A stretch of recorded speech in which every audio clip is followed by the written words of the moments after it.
আল্লাহর বিচার কেমনে হইল দেখছো? আল্লাহর সাথে পাল্লা দিয়া কেউ পারবেন? এরে নবীর উম্মতের দল, কেমন বিচার আমার আল্লাহ! এমন এক গাড়ির মধ্যে উঠাবি যে গাড়িটা হবি চাকাও নাই, গ্যাস তেল কিছুই চলে না। ওই গাড়িটা হলো মসজিদের বারান্দার খাটিয়া। ওই খাটিয়াই শুয়াইয়া তোমার জীবনের মতো চারজনে চার কাঁধে উঠাইয়া এমন এক মসজিদের মাঠের মধ্যে নিবে, মাদ্রাসার মাঠে নিবে। এমন ভাবে সবাই 40 কদম দূরে চলে যাওয়ার পর ফেরেশতারা এসে তোমাকে এমন ভাবে প্রশ্ন শুরু করবে, ইমানদার হইয়া যদি কবরে যাও। আল্লাহুল আযম হাবিবে কিবরিয়া আশরাফুল আম্বিয়া নূরে মুজাসসাম সরকারে দু আলম, যিনি কুল কায়নাতের বাদশাহ, যেই নবীকে সৃষ্টি না করলে আল্লাহ পাক 18,000 মাখলুকাত তো দূরের কথা, গোটা পৃথিবীটাই সৃষ্টি করতেন না। সেই নবীর উপর লক্ষ কোটি দরুদ সালাম জানিয়ে আজকের আলোচনা শুরু হচ্ছে। আপনারা মনোযোগ ও ধৈর্যের সহিত বসবেন।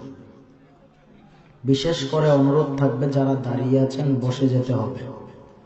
আর একটু গভীর খেয়ালে, আমলের নিয়তে, ইখলাসের সহিত মহান আল্লাহ রাব্বুল আলামিনের উপর তাকওয়া রেখে একটু নম্রতার সহিত বসে যাবেন। এই মাহফিলটা আপনি আমার জন্য নাজাতের ফয়সালা হয়ে যাবে।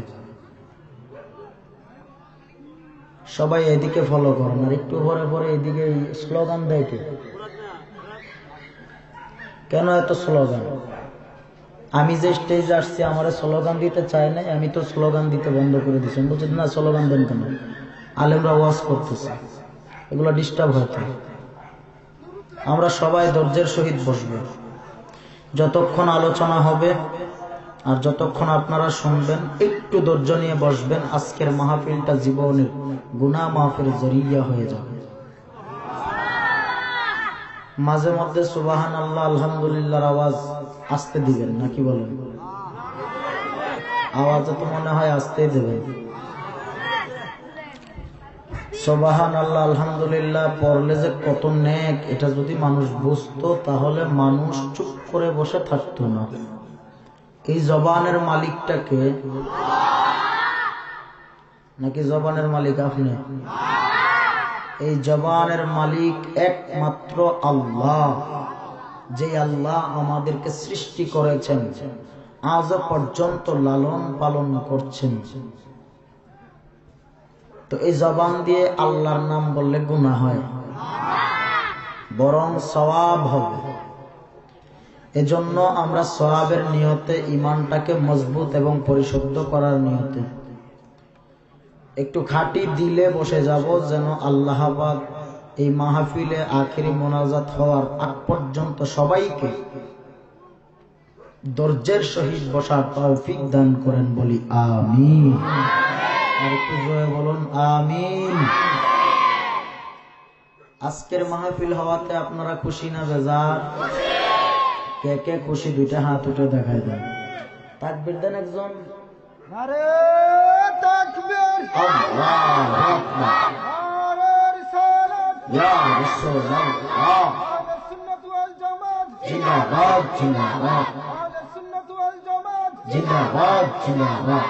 আল কোরআনের আলো, ঘরে ঘরে যাও, আল হাদিসের আলো, ঘরে ঘরে। সকলে বলেন মারহাবা। আসুন, কোরআন থেকে একখানা আয়াতে কারিমা পড়েছি। আউলিয়া সম্পর্কে কিছু কথা বলবো। কথাগুলি ক্লিয়ার কাট আগে বুঝতে হবে। আলোচনার ভিতরে আপনি আগে বুঝতে হবে বক্তা কি বলে, তারপরে আপনি এগুলা বিশ্লেষণ করবেন, যাচাই করবেন। হুট করে এসে ওয়াজের ভিতরে প্রশ্ন দিয়ে বসে। কেন? যাই হোক, আমরা সবাই খালেস অন্তরে বসব। আল্লাহ পাক রব্বুল আলামিন কোরআনে বলেন, আলা ইন্না আউলিয়া আল্লাহি লা খাউফুন আলাইহিম ওয়ালা হুম ইয়াহজানুন। আল্লাহ রব্বুল আলামিন যাদেরকে পছন্দ করেন, যাদেরকে ভালোবাসেন, তারাই আল্লাহর প্রিয় ব্যক্তি, আল্লাহর প্রিয় বন্ধু। আর আল্লাহর প্রিয় বন্ধু যারা হবে, প্রিয় ব্যক্তি যারা হবে, তাদের দুনিয়াতেও কোনো চিন্তা নাই, পরকালেও কোনো চিন্তা নাই। এখন আল্লাহর প্রিয় বন্ধু যদি হতে চাও, আউলিয়া আল্লাহ, তাহলে কি করা লাগবে? নবীর মহাব্বত ছেড়ে নাকি ধরে? নবীর মহাব্বত ছেড়ে পারবেন আল্লাহর বন্ধু হতে? তাহলে আসুন আল্লাহ কি বলে, ওয়ামা আরসালনাকা ইল্লা রাহমাতাল লিল আলামিন।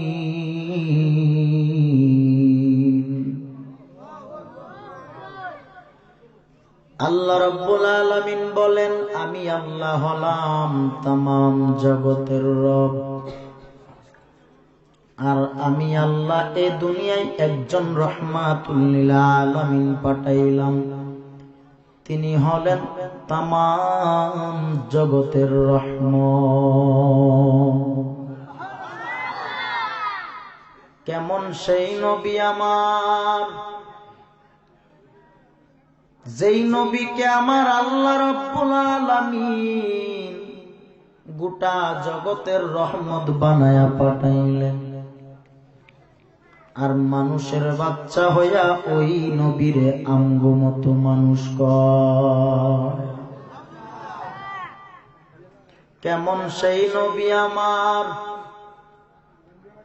যেই নবীর জীবনে খানার জন্য কোনদিন চোখের পানি ছেড়ে কাঁদেন নাই, যেই নবী কোনদিন ভালো বাড়ি গাড়ি বিছানার জন্য কাঁদেন নাই, যেই নবীর জীবনে কোনদিন বাবা হারা ব্যথায় মা হারা ব্যথায় কাঁদেন নাই, ওই নবী আজও পর্যন্ত গুনাহগার উম্মতের মায়াই কাঁদে।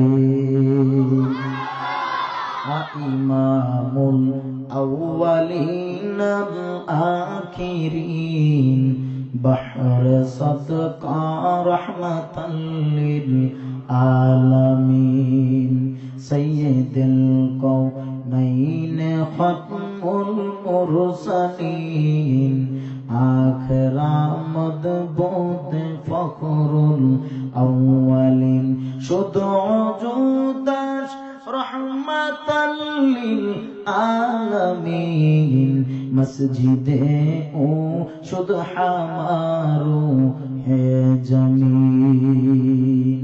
খারাপ লাগে? কেমন সেই নবী আমার, যেই নবী চোখের পানি মোবারক ছেড়ে ছেড়ে কাঁদেন। নবীজি মদিনায় কাঁদে, বিশ্বাস হয়তো আপনার কে কে বিশ্বাস করেন না হাত উঠান। আরে কখন যেই নবী উম্মতের জন্য কাঁদে, ওই নবীর পাগল হয়ে আপনি কয়দিন কাঁদছেন? একদিনও তো নবীর জন্য চোখে পানি আসে না। মাহফিলে বসেন কি খালি হাসি দেওয়ার জন্য, দাঁত ৩২ বাইর করে? মাহফিলে হাসাহাসি করেন না, মদিনার মহাব্বত নিয়ে বসে যান, কাজে লেগে যাবে। আমি ওয়াজে গান গজল এগুলি একটু কম পছন্দ করি। ওয়াজ করতে হবে, বেশি মানুষকে শিক্ষা দিতে হবে, দিনের পথে আনতে হবে, নবীর মহাব্বতের কথা বলতে হবে, যেন মানুষের অন্তরটা আল্লাহর প্রতি ভয় থাকে এবং মদিনাওয়ালার মহাব্বত যেন থাকে। কথা ঠিক? গান যদি গাই, শান যদি গাই, গাইতে পারবো, কিন্তু এই শান আর গান গায়ে যদি আমি সময় নষ্ট করি তো ওয়াজ করবো কখন? আসুন যে এই কথাই ছিল। কেমন সেই নবী আমার, চক্ষু মুবারকের পানি মুবারক ছেড়ে ছেড়ে কান্না করেন। যেই নবীর জীবনে কোনো গুনাহ নাই, কোনো দিন নবী নিজের চিন্তাই কাঁদেন নাই, আজও পর্যন্ত নবী মদিনায় উম্মতের মায়ায় কাঁদে। হযরতে মা আয়েশা সিদ্দিকা, নাম শুনছেন? হযরতে মা আয়েশা সিদ্দিকা রাদিয়াল্লাহু তাআলা আনহা। কেমন সেই আয়েশা 9 বছর বয়সে নবীজির সাথে বিবাহে আবদ্ধ হইলেন মা আয়েশা। 9 বছর বয়সের একটা মেয়ে কতটুকু হইতে পারে? নবীজির সাথে যখন সম্পর্কের জোড়া লাগলেন, আম্মা জান আয়েশার বয়স যখন 18 বছর হলো, আল্লাহর নবী রাহমাতুল লিল আলামিন দুনিয়া ছেড়ে আমার নবী পর্দা করেছেন, ইন্তেকাল করেছেন। তো এই দিনটার ভিতরে মা আয়েশার 9 বছর থেকে 18 বছর বয়স পর্যন্ত নবীর সাথে ছিল। বলেন তো ওই নবীর সাথে থাকার পরে কি পেয়েছেন মা আয়েশা? আম্মা জান আয়েশা ডেকে বলেন, আমি এই দিনের ভিতরে 2000 হাদিসের হাফিজা হয়েছি। কয় হাজার? 2000 হাদিস মুখস্থ করলেন নবীজির সাথে বিবাহ হওয়ার পরে। তুমি আহলে হাদিস নাম লাগাইছো, কয়টা হাদিস মুখস্থ আছে? হ্যাঁ, বাংলা বই ভরে কয়, বাংলা চড়ি বই ভরে কয় যে আমি তো আহলে হাদিস। কেমন সে আম্মা জান আয়েশা মায়ার নবীর চেহারার দিকে তাকাইয়া বলেন, ও রাহমাতুল লিল আলামিন, কেন আপনি কাঁদেন? কান্নার কি এমন রহস্য? আমার নবী কোনো জবাব দেন না। আম্মা জান আয়েশা ডেকে বলে, ও নবী, আপনি বুঝি ভালো বাড়ির জন্য, ভালো গাড়ি, ভালো বিছানার জন্য কাঁদেন? ও নবী, একটা কাপড় তালি দিয়ে দিয়ে পরেন, ভালো পোশাক নাই বলে বুঝি কাঁদেন? ও নবী, খেজুর পাতার ছাউনি দিয়া বুঝি আপনি চাল বানাইয়া এই ঘরের ভিতরে ঘুমান বলে কাঁদেন? আল্লাহর নবী বলেন, না না,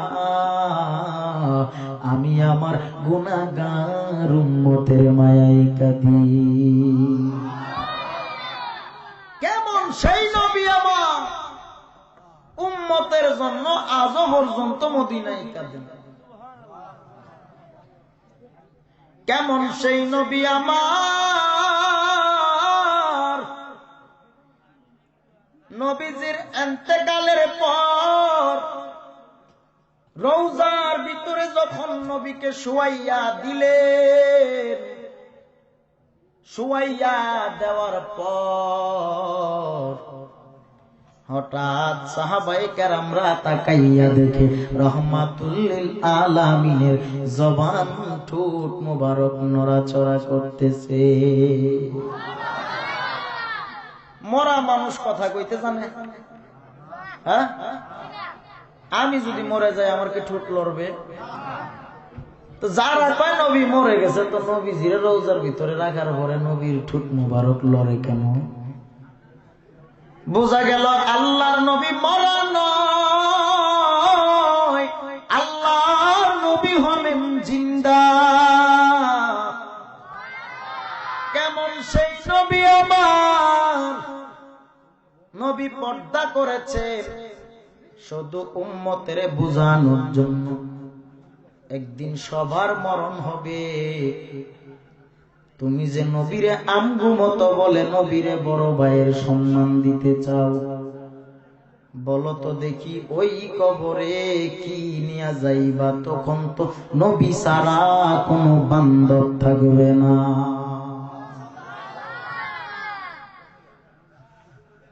এরে আমার যুবক ভাইয়েরা, মুরুব মুরব্বী বাবাজিরা একটু দিলটাকে নরম করে বসে যান। জানি না আজকের মাহফিল কার জন্য জানি জীবনের শেষ মাহফিল হয়ে যায়। এই জীবনে কত অন্যায় করেছো, কত গুনাহ করেছো, কেউ জানেন না, জানেন কে?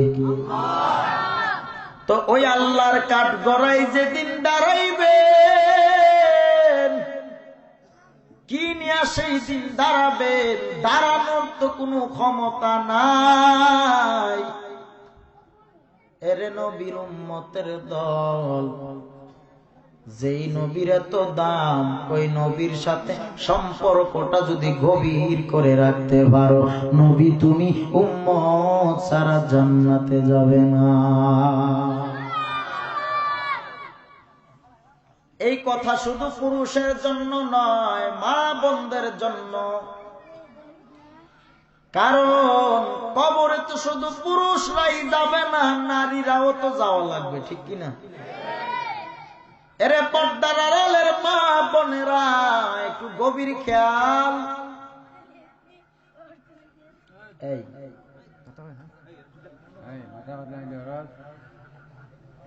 একটু গভীর মনোযোগ নিয়ে বসে যান। এরে আমার মা বোনেরা, মাইকের আওয়াজ যারা শুনতেছেন, একটু গভীর খেয়াল করে শুনবেন রে মা বোনেরা। ওই কবরে একদিন আপনারও তো যেতে হবে, আমার মায়েরও তো সেই কবরে যাওয়া লাগবে, আমার বোনও তো সেই কবরে যাবে, আপনিও এই কবরে যাবেন। এই স্নান ঘাটের মা বোনেরাও তো কবরে যাওয়া লাগবে। এরে মা বোনেরা, ওই কবরে কি নিয়ে যাবেন? মা ফাতেমাতুজ জোহরা, মায়ার নবীর আদরের কন্যা, হাত বাড়ায়া রাখছে। এ আমার নবীর উম্মতেরা, তোরা কই? আয় আয়, আমি ফাতেমাও জান্নাতে যাব না তোদের ছাড়া। এখন মা বোনেরা তো জিগাইলে বলবে যে হ্যাঁ, মা ফাতেমার সাথে জান্নাতে যেতেছে। বলে মা ফাতেমার সাথে জান্নাতে যেতে হলে কি করা লাগবে?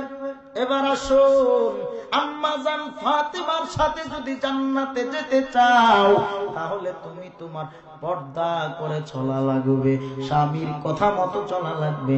আর সারাদিন যদি স্টার জলসা আর জি বাংলার চ্যানেলে মুখ দেখাইয়া রাখো, শুধু সিনেমা আর নাটক নিয়ে বসে থাকো, তুমি যে সন্তান জন্ম দিবা, তোমার সন্তানও তো স্টার জলসা আর জি বাংলার মতোই হবে।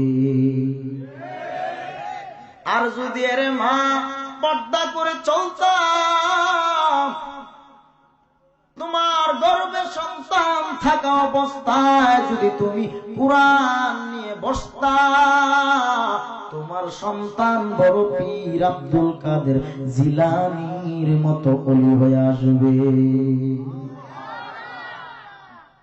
কেমন সেই বড় পীর আব্দুল কাদের জিলানী,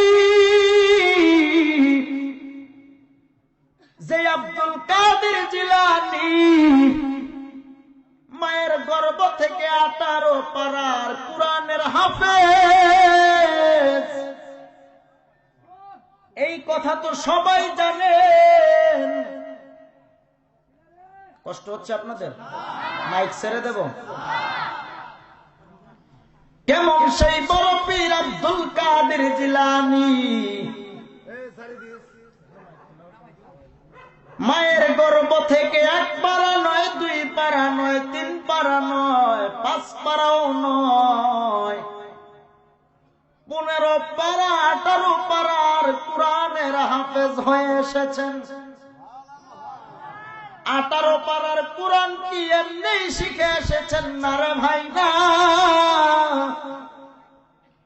বড় কষ্টের বিনিময়। কষ্ট আব্দুল কাদেরের করা লাগে না, আব্দুল কাদেরের মা করেছে। কেমন কষ্ট!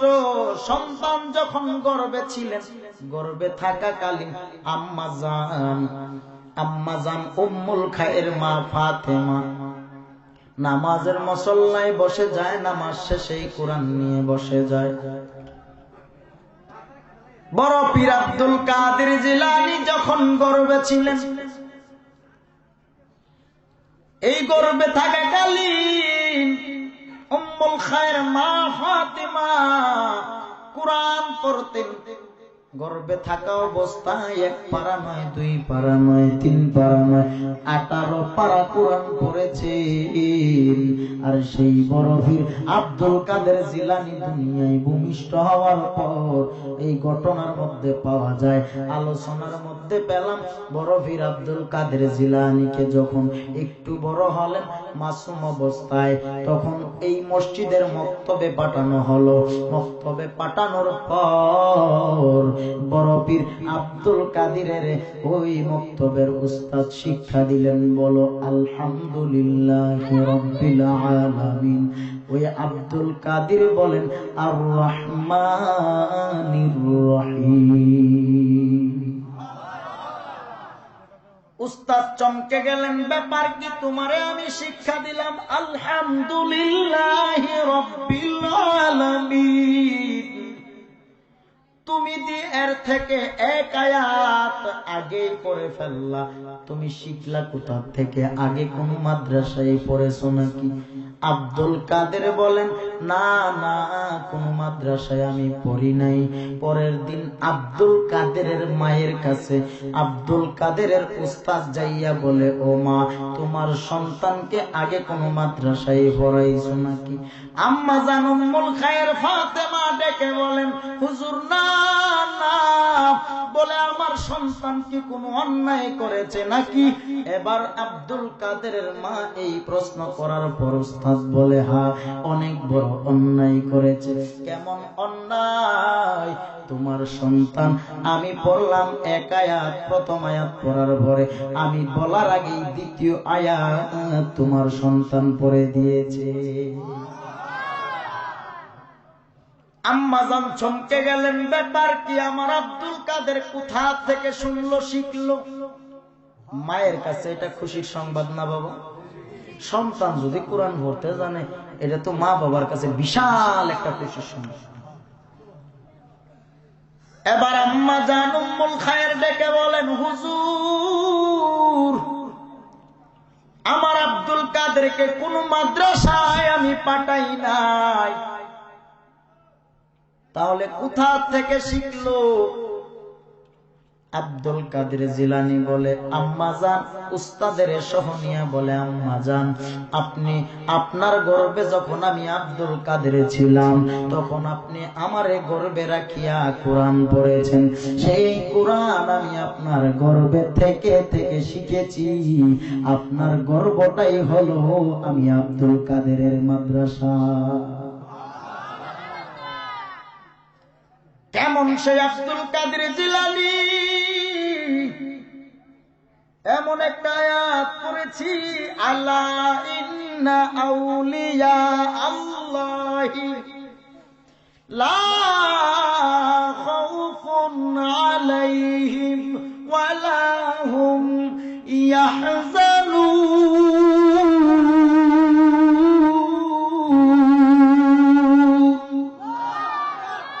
কেমন সেই আব্দুল কাদের জিলানী? আল্লাহ রাব্বুল আলামিন আউলিয়া সম্পর্কে বলেন, আলা, সাবধান, ইন্না, নিশ্চয়, আউলিয়া আল্লাহ, আমি আল্লাহর বন্ধু যারা হবে, লা খাউফুন আলাইহিম ওয়ালা হুম ইয়াহজানুন।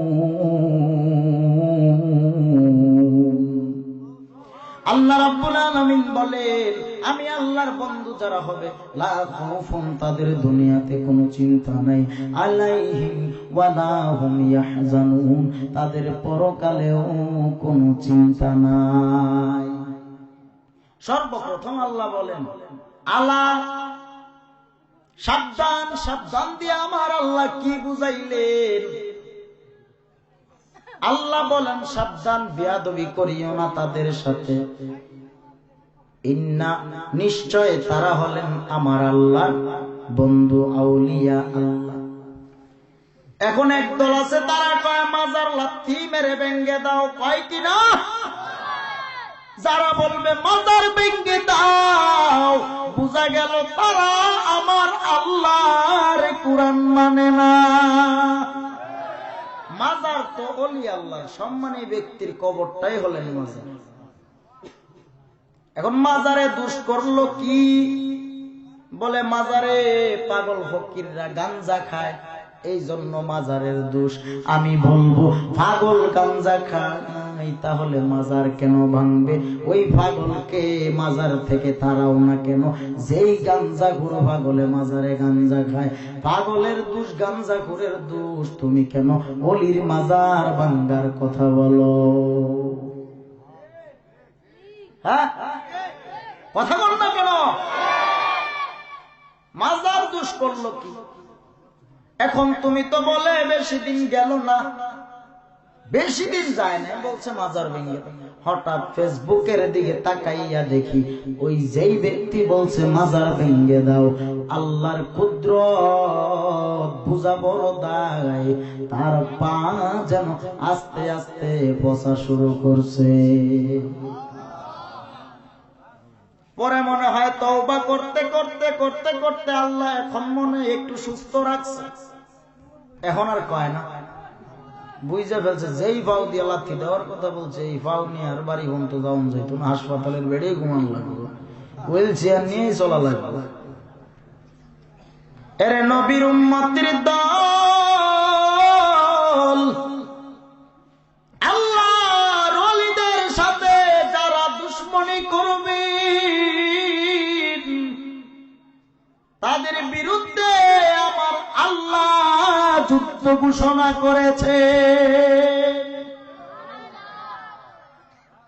এরে নবীর উম্মতের দল, যে আলোচনায় ছিলাম সেই বড় পীর আব্দুল কাদের জিলানী কেমন আল্লাহর ওলি।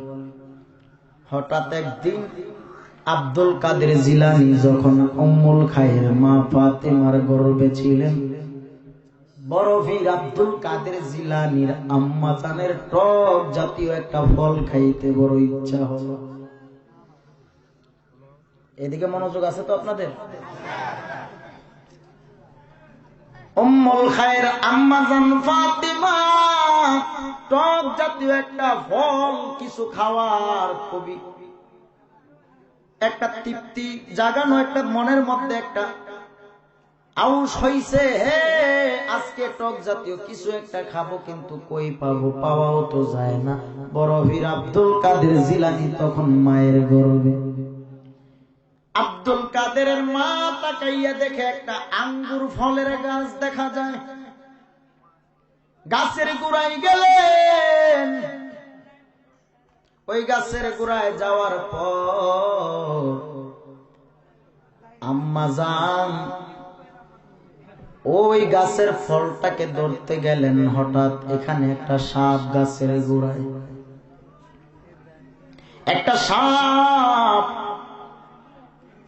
এমন ভাবে ফেনা দিয়ে রাখছে যেন হাতটা আসবে আর এমনি সাপ ছোবল দিবে। আম্মা জান হাত দিতে গেলেন, এই মুহূর্তে পেটে ব্যথা শুরু হয়ে গেল। সুবহানাল্লাহ। এমন সেই ব্যথা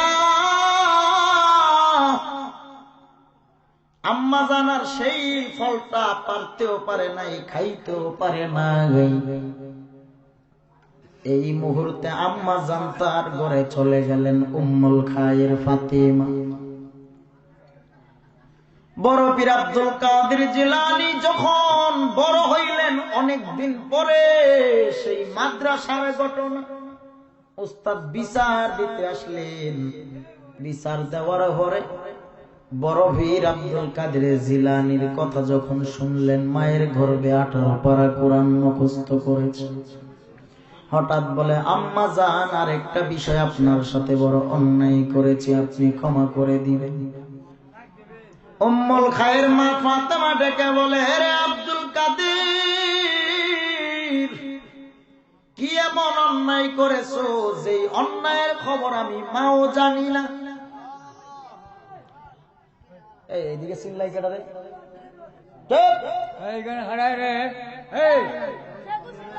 খুব ডিস্টার্ব, খুব ডিস্টার্ব। একটু গভীর খেয়াল। জিকির করি লা ইলাহা ইল্লাল্লাহ, লা ইলাহা ইল্লাল্লাহ, লা ইলাহা ইল্লাল্লাহ, লা ইলাহা, লা ইলাহা ইল্লাল্লাহ মুহাম্মাদুর রাসূলুল্লাহ সাল্লাল্লাহু তাআলা আলাইহি ওয়াসাল্লাম। মনোযোগ আছে তো? যে আলোচনায় ছিলাম, আসুন মায়ের গর্ভে থাকা অবস্থায় যা ঘটেছিল, সন্তান ভূমিষ্ঠ হওয়ার পরে সবই মায়ের সামনে বলল, এই পাওয়ার আর এই ক্ষমতা দিয়েছেন কে? আরো জোরে বলেন, দিছেন কে? আল্লাহ দিলে আমগো কোনো সমস্যা আসেনি? এরে নবীর উম্মতের দল এই মুহূর্তে আম্মা জানের সামনে দাঁড়ায় বলে, ও আম্মা জান, আপনার গর্ভে থাকা অবস্থায় যখন ব্যথা হয়েছিল, আমি আব্দুল কাদের দেখতেছিলাম গাছের মধ্যে একটা সাপ দেখা যায়, আপনি আঙ্গুলটাতে ধরবেন, এই মুহূর্তে সাপে আপনাকে দংশন করবেন। এই জন্য আমি সন্তান আপনার গর্ভে থেকে এটা সইতে পারবো না আম্মা জান, এই জন্য আপনার পেটের ভিতরে আমি আব্দুল কাদের এমন একটা নাড়া মেরেছিলাম, এই নাড়া মারার কারণে আপনি আম্মা জান মাটিতে ভরে গিয়েছিলেন। ও আম্মা জান, এই অন্যায়টা আপনার সাথে করেছি, আপনি ক্ষমা করে দেন। কেমন সেই বরফির আব্দুল কাদের জিলানী, যেই বরফির আব্দুল কাদের জিলানী কেমন আল্লাহর ওলি ছিলেন। আর আজকে আমাদের দেশের পীর সাহেবের আর শরৎ দেখলে মনে হয় কুতুবের আব্বানি, খালি টাকা আর টাকা আর টাকা। বক্তবিন্দু আসবে সামনের বছরে, মুরিদ তুমি দিবা 2টা খাসি, আর যেটা একটু মার্শাল পার্টি বড় পার্টি তুমি দিবা 2টা গরু। আরে ভাই, আল্লাহর ওলির দরবারে চাওয়া লাগে না, আল্লাহর ওলির দরবারে আল্লাহর পক্ষ থেকেই নিয়ামত আসে। বিশ্বাস হয় নাকি কোনো পীর সাহেবরে গালি দিয়েছি? আমিও একজন পীরের মুরিদ।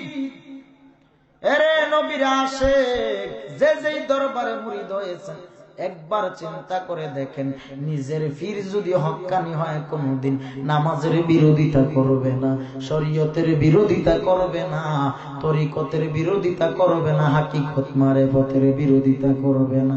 আর যারা পাগল, পাগলের কোনো দলিল নাই, পাগলের সাথে কথা বলতে যায়েন না, কারণ পাগল যা বুঝে তাই তো বলবে। আমরাও পাগল হইতে পারি নাই, পাগলের সাথে যাওয়া দরকার নাই।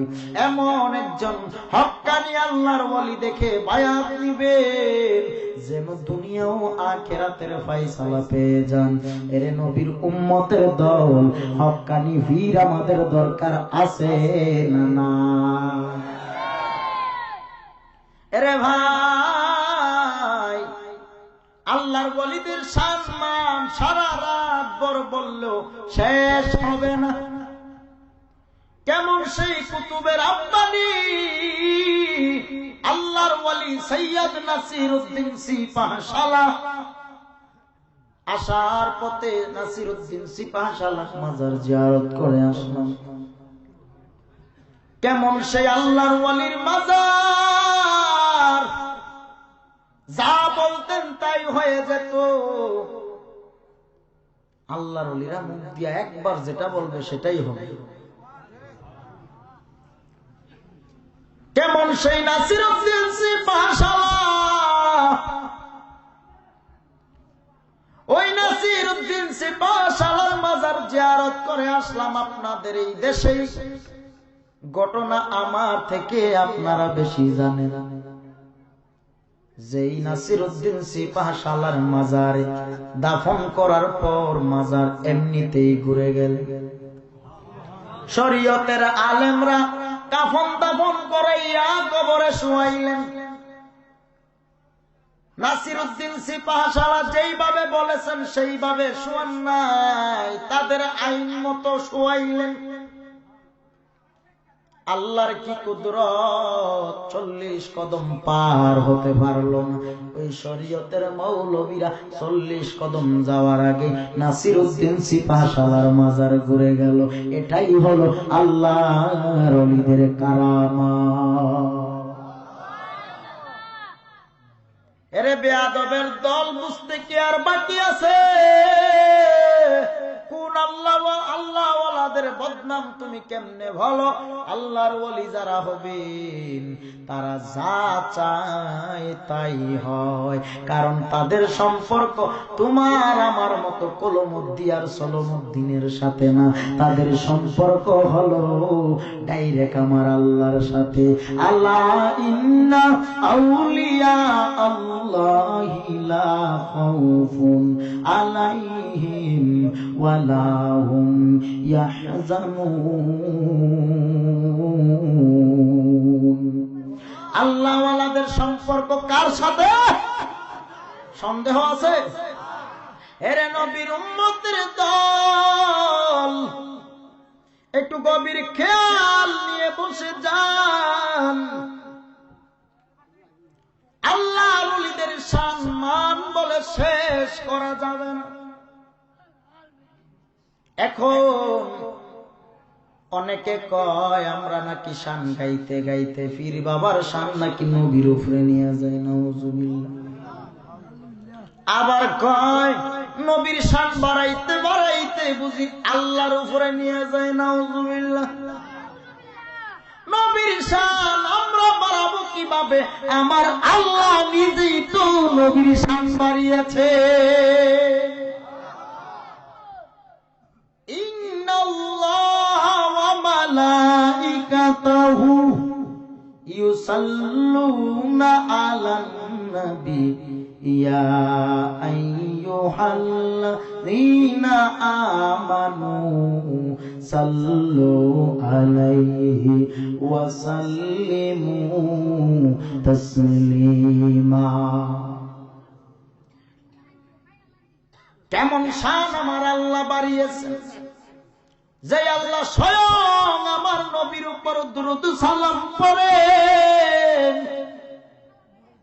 তোমার মতন মৌলবী যদি নবীরে মিলাদ কিয়াম না করো, আমার নবীর সম্মান কমবে না, কারণ ওই নবীর সম্মান আমার আল্লাহ নিজেই বাড়াইছে। এরে নবীর উম্মতের দল, খারাপ লাগে? শেষ করে দেব। প্রধান অতিথি সব চলে আসছে, ঘরে আছে, আসবে একটু পরে। আসুন একটু গভীর খেয়াল নিয়ে বসি।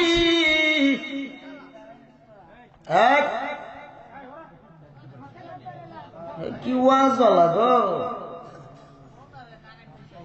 খালি ডিস্টার্ব। এরে নবীর উম্মতের দল, আল্লাহ বলেন আমি আল্লাহ আমার বন্ধু নবীর উপর দুরূদ সালাম প্রেরণ করি। শুধু আমি আল্লাহ একা নই, ওয়া মালাইকাতাহু আমার ফেরেশতাগণ সহ আমি আল্লাহ নবীর উপর দুরূদ সালাম পড়ি। নবী আমার জীবন ভরে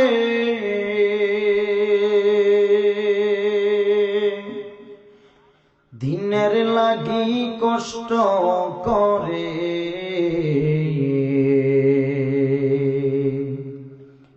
নবী আমার জীবন ভরে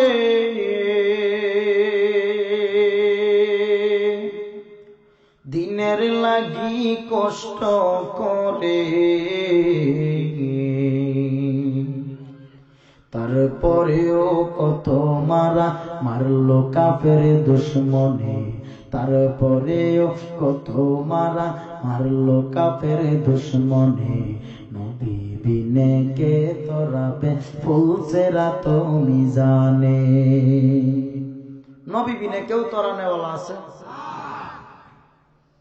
এমন ইয়তিম নবী আমার,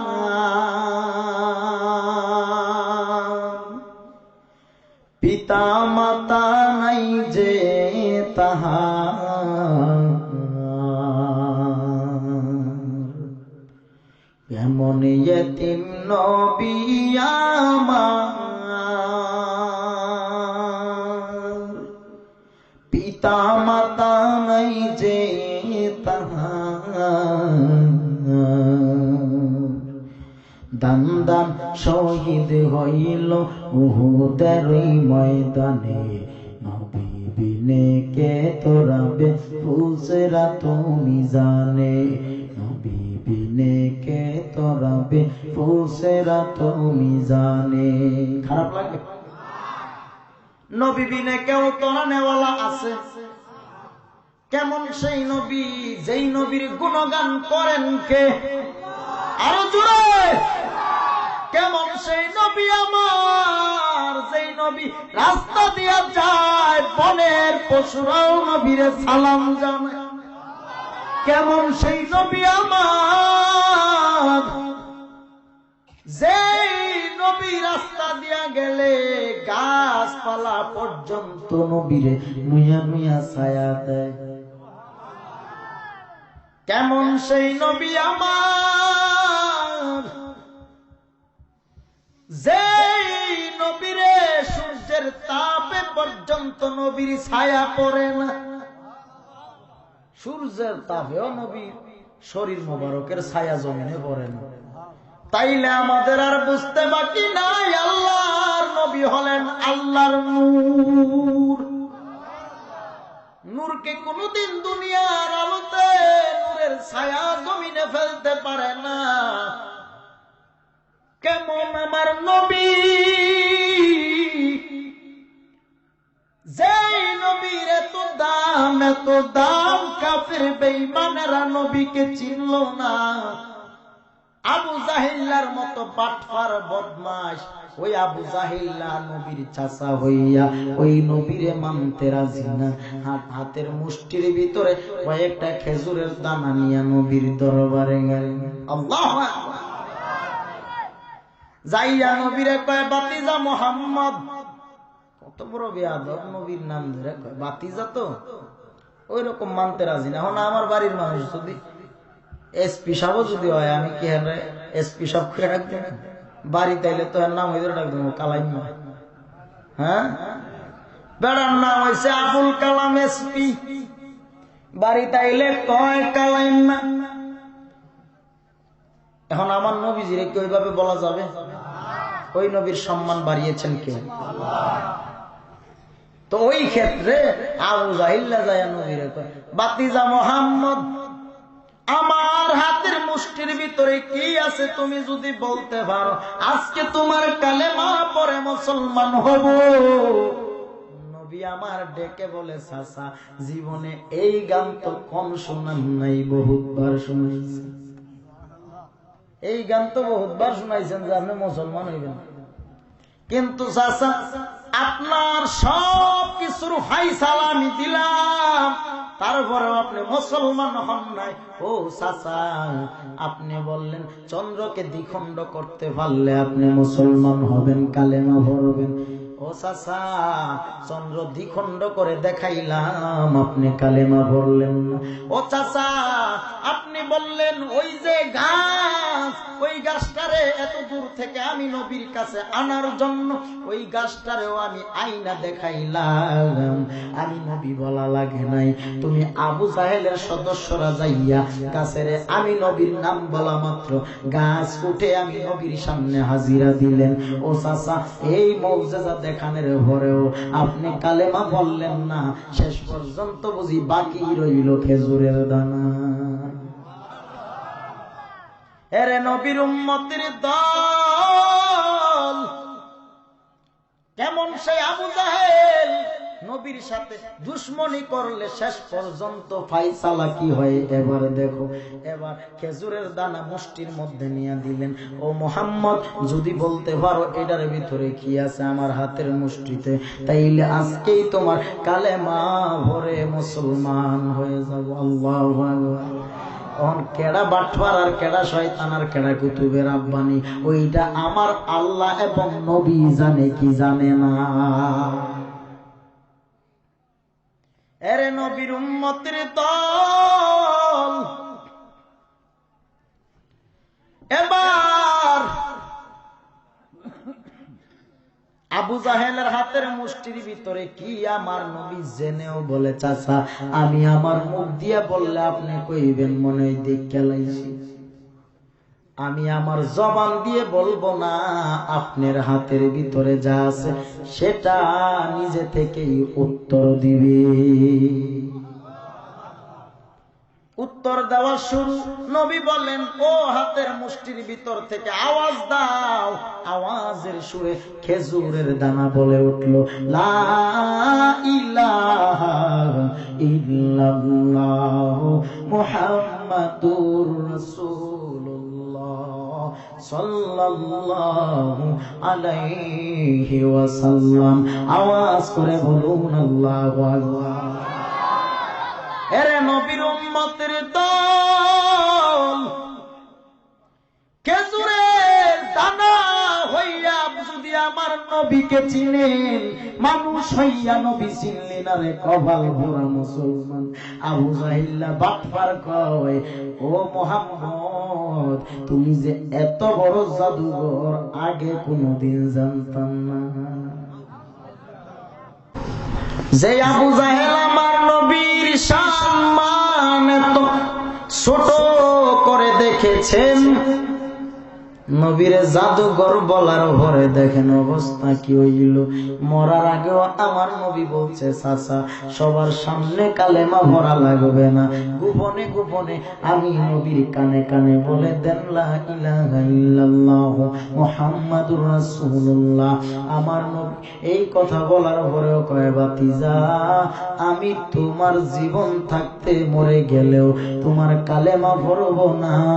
তোমার কালেমা যদি পড়ি, আমার উত্তর সরি আছে যারা, তারা কোনদিন আমি আবু জাহেলের মনে রাখবে না। আমার আল্লাহ কয়, ওরে শয়তান তোর উত্তর সরি কেন, তোর 14 গোষ্ঠী ধরে এমনিও মনে রাখবে না, কারণ তুই আবু জাহেলের বাড়িতেই তোর উত্তর সরিরা যায় ভাইখানা করো। আল্লাহর বিচার কেমনে হইল দেখছো? আল্লাহর সাথে পাল্লা দিয়া কেউ পারবে? এরে নবীর উম্মতের দল, কেমন বিচার আমার আল্লাহ।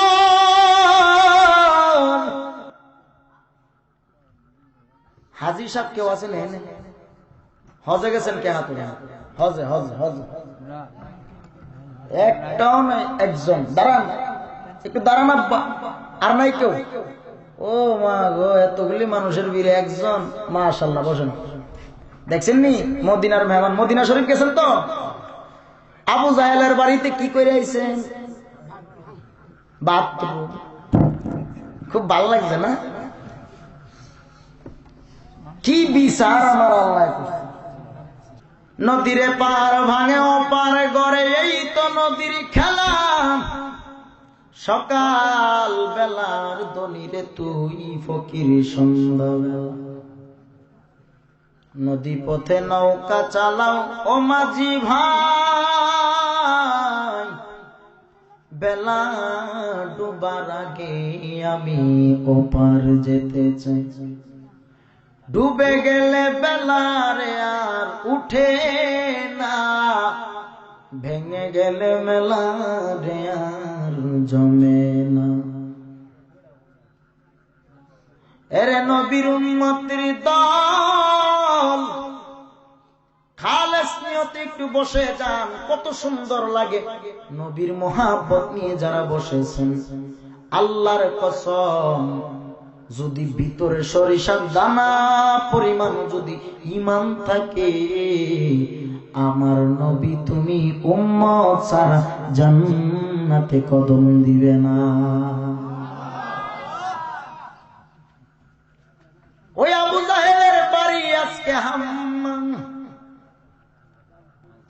টয়লেট যত হাজিরা যায় যায়া ওইটার ভিতরে ওই আবু জাহেলের বাড়ির ভিতরে গিয়া পায়খানা কেমন সান কফাইল্লা হইলে বাড়িতে টয়লেট হয়, কেমন সান কফাল্লা হাজিরে যে টয়লেট করে আবু জাহেলের বাড়ি, এটা ভাগ্যের ব্যাপার না,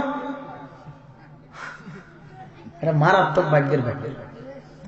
আরে নবীর উম্মতের দল, এই জন্য বলবো যে নবীর আদর্শ এত সুন্দর, যেই নবীর আদর্শে কোনো দাগ নাই, ওই নবীর আদর্শটা পরিশুদ্ধ করে ইমানটারে মজবুত করে যদি নবীর আদর্শ নিয়ে চলতে পারো, আল্লাহ বলেন কুনতুম তুহিব্বুনাল্লাহ ফাত্তাবিউনি ইউহিব্বুকুমুল্লাহ ওয়া ইয়াগফির লাকুম যুনুবাকুম ওয়াল্লাহু গফুরুর রহিম।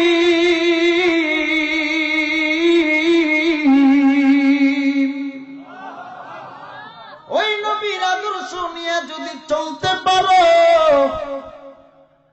আল্লাহর নবী রাহমাতুল লিল আলামিন, তুমি উম্মত ছাড়া যেমন জান্নাতে যাবেন না, আল্লাহ বলেন আমার বন্ধু নবীর আদর্শ অনুসরণ অনুকরণ করা মানে আমি আল্লাহকে মানা। আল্লাহ মানা নবী মানানো, নবী মানলে আল্লাহ মানা হয়, ঠিক কিনা বলো? আল্লাহ মানা নবী মানানো, নবী মানলে আল্লাহ মানা হয়।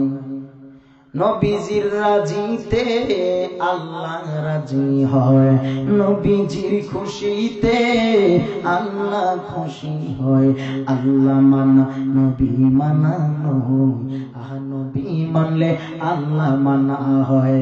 বলো আল্লাহ মানা নবী মানানো, আমার নবী মানলে আল্লাহ মানা হয়। চিৎকার মেরে বলুন আল্লাহু আকবার। নবীকে মানলে আল্লাহ মানা হয়, আর আল্লাহরে মানলে নবী মানা হয় না। ওই যে আল্লাহর জিকির সারা জীবন করলে, লা ইলাহা ইল্লাল্লাহ, লা ইলাহা ইল্লাল্লাহ, কিয়ামত হয়ে যাবে মুসলিম হতে পারবেন না, ইমানদার হতে পারবেন না যতক্ষণ না পর্যন্ত নবী মুহাম্মাদুর রাসূলুল্লাহ বলবেন না। এরে নবীর উম্মতের দল, যেই নবীর জীবন ভর শুধু কান্না আর কান্না, সমস্যা নাই, যেই নবীর জীবন ভর শুধু কান্না আর কান্না, যেই নবীর জীবনে কোনো গুনাহ নাই তারপরেও কেন কাঁদেন? কান্নার একটাই মাত্র কারণ, নবী বাবা হারা ব্যথাই কাঁদেন না, মা হারা ব্যথাই কাঁদেন। এরে নবীর উম্মতের দল, একটু দিলটারে নরম বানায়া বসে যান। বেশি সময় আলোচনা করব না, আর মাত্র 15টা মিনিট আলোচনা হবে, তারপরেই প্রধান বক্তা চলে আসবেন। এরে ভাই একটু গভীর খেয়াল নিয়ে বসে যান। আমার মায়ার নবী, আমার নবী কেমন সেই মায়ার নবী, যেই নবীর জীবনে কোনোদিন গুনাহ করেন নাই, তারপর মায়ার নবী চোখের পানি ছেড়ে ছেড়ে কাঁদেন। কেন কাঁদেন? বেঈমানেরা নবীরে কত পাথর মারল, বেঈমানেরা কত আঘাত মায়ার নবীর গাল বেবে রক্ত মুবারক জমিনে ভরে মায়ার নবীজির দন্ত মুবারক শহীদ হয়ে গেলেন। তারপরেও কোনদিন নবী উম্মতের জন্য বদদুয়া করেন নাই। এরে সুন্নি মুসলমান, খাঁটি দিলে খাঁটি নিয়তে অন্তরটারে পরিশুদ্ধ করে একটু বসে যান। অনুরোধ করে বলবো, যারা মোবাইল চালাইতেছেন, মোবাইল টিপতেছেন, মোবাইলটা একটু 10 মিনিট অফ করে বসেন। দিলটারে নরম করে যদি মায়ার নবীর মহাব্বতে বসতে পারো, আল্লাহর নবী ওই মদিনা থেকে তুমি উম্মতের সবকিছু দেখতেছেন। আমার আল্লাহর নবী দেখেন, আল্লাহ কোরআনে বলেন, আন্নাবিয়্যু আউলা বিল মুমিনিন, আমার নবী হলেন প্রত্যেকটা মুমিন ব্যক্তির কাছে হাজির আছেন সর্বক্ষণ। প্রত্যেকটা মুমিনের জানের চাইতে আরো নিকটে আমার নবী। এরে নবীর উম্মতের দল, যেই নবীর জীবন ভর শুধু কান্নার কান্না। তোমার জীবনে কয়দিন নবীর জন্য কেঁদেছো? তোমার জীবনে কয়দিন তুমি ওই মায়ার নবীর জন্য চোখে পানি ছেড়েছো? রাত্র হয়, ঘুমাও, মরণের খবর নিলা না। কত মানুষ আজকে অন্ধকার কবরে চলে গেলেন, যেই কবরে ভাই নাই, বন্ধুরা নাই, যেই কবরে কেউ থাকবে না। এরে নবীর উম্মতের দল, ওই কবরটা এমন অন্ধকার কবর, যেই কবরে বাতিও নাই, বিছানাও নাই, যেই কবরে ভাইও থাকবে না, বন্ধুও থাকবে না, কেউ তোমার আমার সঙ্গে এক রাত ওই কবরে থাকবে না।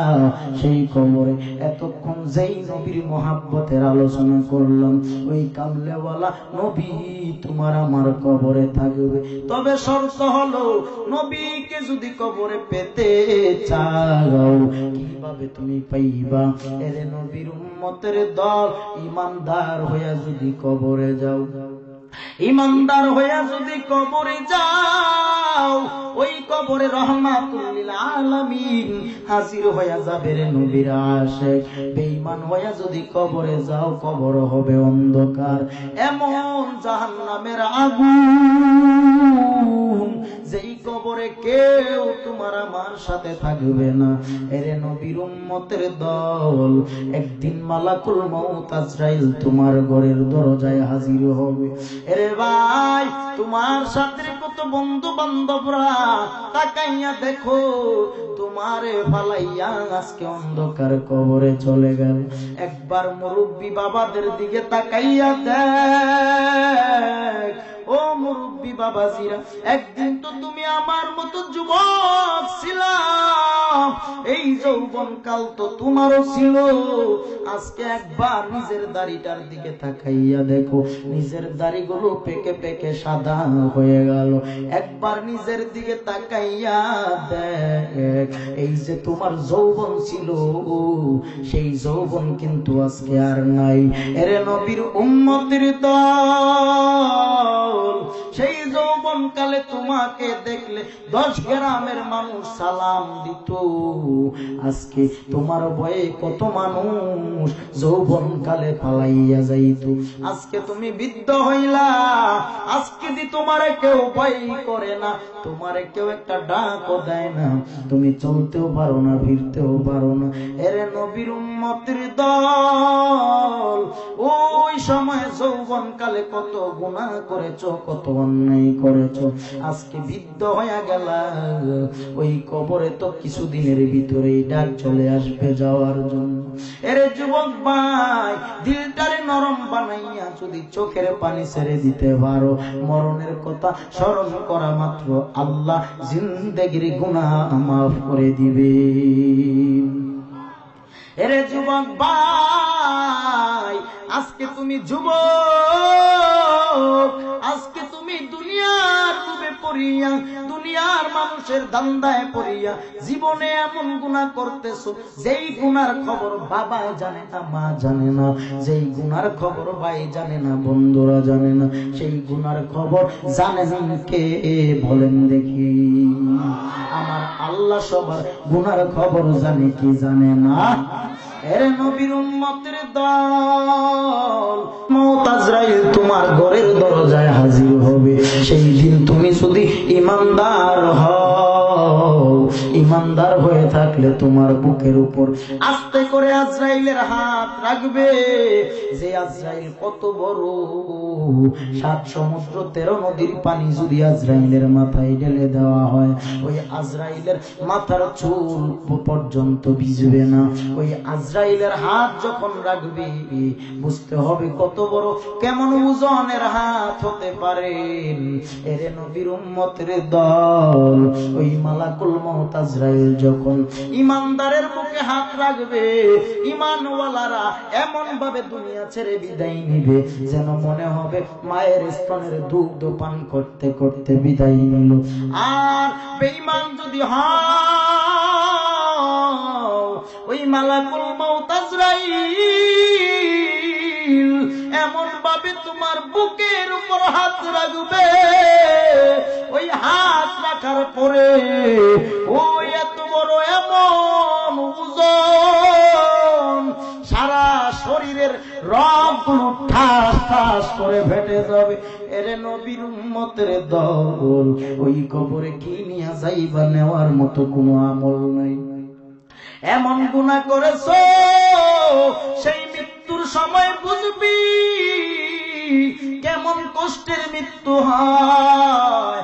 মরণ যখন হয়ে যাবে, তোমার আত্মাটা চতুর্দিকে তাকাইয়া তাকাইয়া শুধু কাঁদবে আর বলবে, আরে দুনিয়ার মানুষ, মৃত্যুর যন্ত্রণা যে কত কঠিন,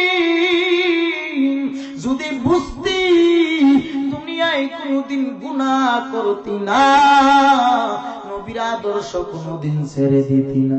এরে নবীর উম্মতের দল, তওবার নিয়তে দুটো চোখের পানি ছেড়ে দিয়া আল্লাহর দরবারে কাঁদো।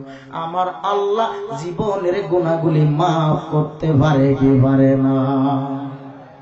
এরে নবীর উম্মতের দল, হে যুবক ভাই, জীবনটারে কোন দিনের জন্য তুমি কাজে লাগাইলা না? কোন দিন একবারও চিন্তা করলা না মরা লাগবে? খবর নিলা না রে ভাই? গত 3 দিন হয়ে গেল আমাদের ওই নরসিংদী রাস্তার উপর একদল যুবক বিদেশ থেকে প্রবাস জিন্দেগি করে আসলেন 8 বছর। আসার পরে ভাই বোনেরা যাইয়া, সন্তান ওই ভাই বোনেরা যাইয়া বিদেশি প্রবাসী বাইরে গাড়ি দিয়া আনার জন্য বিমানবন্দর গেলেন। এয়ারপোর্ট থেকে যখন ওই ভাইকে নিয়ে গাড়ি দিয়ে আসে, ওই নরসিংদী পর্যন্ত আসতে না আসতে হঠাৎ করে ওই গাড়ি একটা ট্রাকের সাথে অ্যাক্সিডেন্টের মোকাবেলায় পড়লো।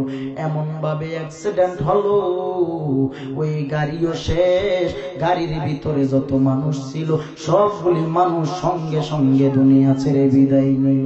এরে নবীর উম্মতের দল, একদিন তুমিও মরতে হবে। কে কিভাবে মারা যাবে কেউ জানেন না, কোন দিন কে মরে যায় দুনিয়ার কেউ জানেন না। এই গুনাহ করে কি লাভ? খারাপ কাজে যাইয়া কি এমন লাভ? এরে নবীর উম্মতের দল, ওই কবর এমন অন্ধকার কবর। এরে ভাই, তোমার মৃত্যুর পরে তোমার রূহ কেঁদে কেঁদে সবার কাছে বলবে, দুনিয়ার মানুষ যদি জানতো এই মৃত্যুর যন্ত্রণা যে কত কঠিন, দুনিয়ার কোনো মানুষ কোনোদিন গুনাহ করতো না। এরে নবীর উম্মত, ওই মুহূর্তে তোমাকে এত সুন্দর আরামের বিছানা থেকে মৃত্যুর পরে সঙ্গে সঙ্গে বাড়ির উঠোনে রেখে দিবে মাটির মধ্যে একটা পাটি বিছাইয়া এমন ভাবে শুয়াইয়া দিবি, শুয়াইয়া দেওয়া মাত্র ওই দুনিয়ার মানুষ তোমাকে আর নাম ধরে বলবে না, শুধু বলবে, লাশটারে তাড়াতাড়ি গোসল করাইয়া দে। ওই লাশটারে তাড়াতাড়ি কাফন পরাইয়া বড়ই পাতা গরম জলে গোসল করাইয়া খাটিয়াই তুলিয়া দে, তাড়াতাড়ি নিয়া মাঠে যাও। তোমারে কেমন ভাবে বাড়ি থেকে বের করে দিবি জীবনে কত জীবন গোসল করলাম, একদিনও তো বড়ই ভাতা গরম জলে গোসল করলাম না। এরে নবীর উম্মতের দল, শেষ গোসলটা হবে তোমার বড়ই ভাতা গরম জলে। এবার গোসল করাইয়া জীবনে কত রঙের পোশাক আশাক তুমি আমি পরলাম, একবারও তো সেই পোশাক পরলাম না যেই পোশাকে কোনো সেলাই নাই। সেলাই ছাড়া পোশাক পরাইয়া তোমারে সাজাইয়া দিবে, ওই পোশাক হবে এমন তোমারে সেলাই ছাড়া পোশাক পরাইয়া তোমারে সুন্দর করে আতর সুরমা দিয়া সাজাইয়া তোমারে প্যাকেট বানাবে, বানাইয়া এমন এক গাড়ির মধ্যে উঠাবে যে গাড়িটা হবে চাকাও নাই, গ্যাস তেল কিছুই চলে না। ওই গাড়িটা হলো মসজিদের বারান্দার খাটিয়া, ওই খাটিয়াই শুয়াইয়া তোমার জীবনের মতো চারজনে চার কাঁধে উঠাইয়া এমন এক মসজিদের মাঠের মধ্যে নিবে, মাদ্রাসার মাঠে নিবে, ঈদগাহের মাঠে নিবে, নিয়া তোমারে শেষবারের মতো এমন একটা নামাজ আদায় করবে যেই নামাজের কোনো আজান নাই। আজান ছাড়া নামাজ পড়াইয়া তোমার এমন ভাবে নিয়ে যাবি চারজনে চার কাঁধে উঠাইয়া ওই কবরের যাত্রী বানাইয়া তোমারে শুয়াইয়া দিবে। এরে নবীর উম্মতের দল,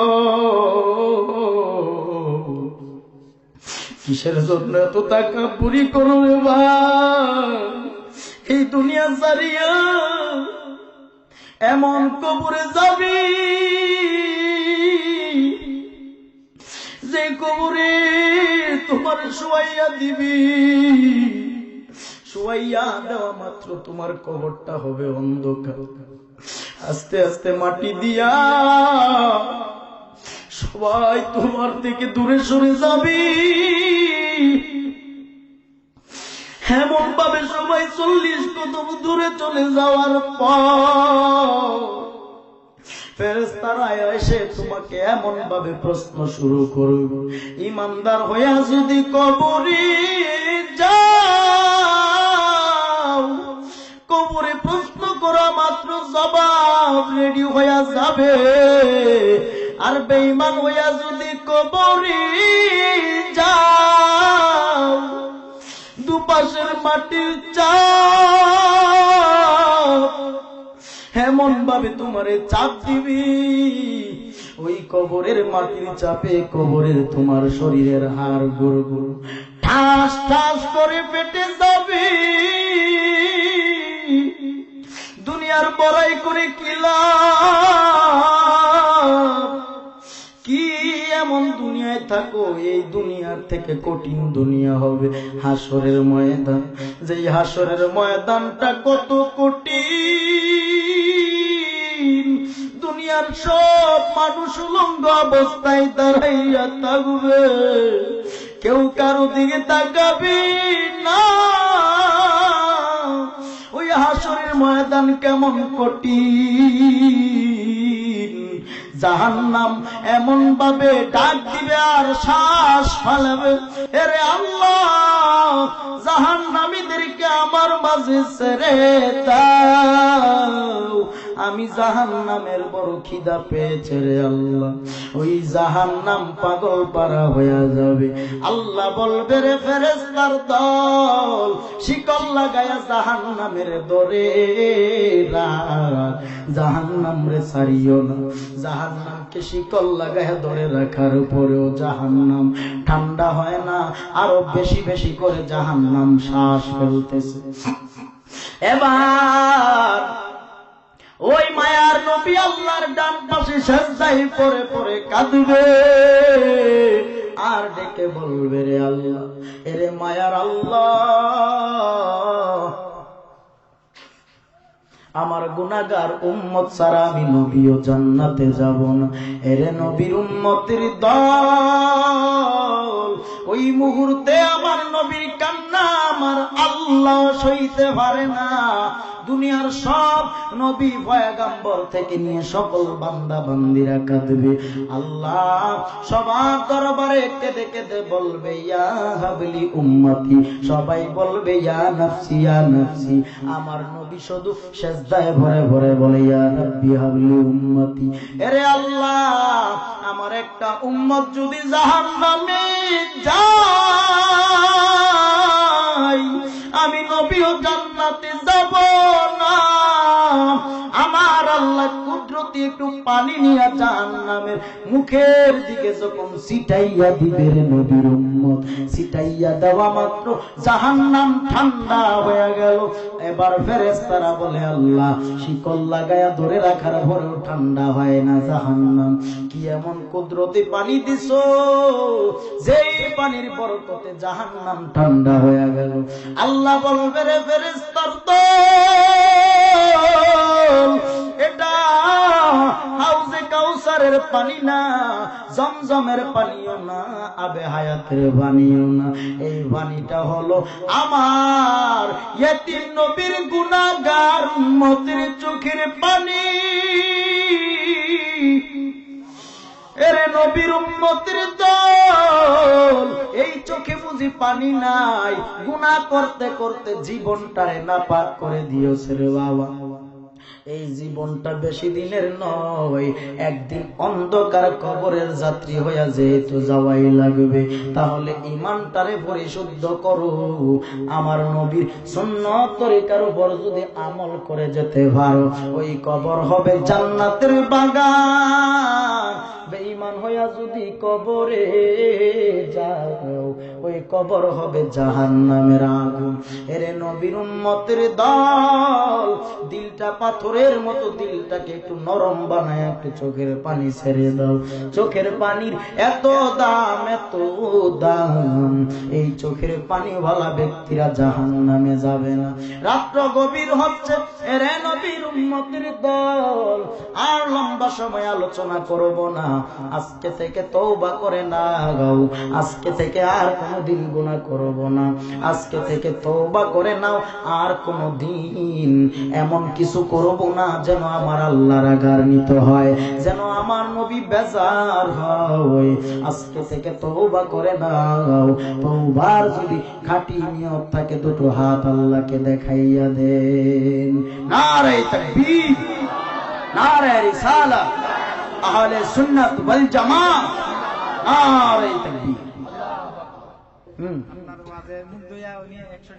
মারহাবা মারহাবা। মারা গেছে।